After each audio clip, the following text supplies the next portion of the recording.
Hello everyone, একটা ছোট্ট video নিয়ে আসলাম সুইডেন থেকে। আর সুইডেনে কিন্তু এখন স্প্রিং দেখেই বোঝা যাচ্ছে, চারিদিকটা ধীরে ধীরে সবুজ হয়ে উঠল। তারপরে তার মধ্যে এই এত সুন্দর চেরি ব্লসম, কার না ভালো লাগে। আর চারিদিকে এখন পুরো মোটামুটি হয়তো সবুজ, নয়তো পিঙ্ক, নয়তো সাদা। দেখে বেশ ভারী মজা লাগে, মনটা পুরো ভালো হয়ে যায়। আজ আমরাও এদিকেই আসলাম।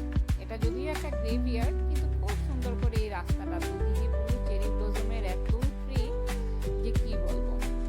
আর এই প্যাটেলসগুলো এত হাওয়া দিচ্ছে, পড়ছে আর কি।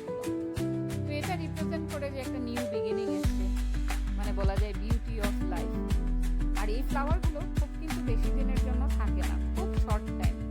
এগুলো ম্যাক্সিমাম 2 উইকস বা ম্যাক্স টু ম্যাক্স যদি বলি তাহলে 3 উইকস থাকে। তো ভাবলাম একটু ক্যামেরা বন্দি করি, আপনাদের সবার সাথে শেয়ার করি কেমন লাগলো এই চেরি ব্লসমগুলো। আর কাদের চেরি ব্লসম ভালো লাগে জানাতে পারেন। টাটা।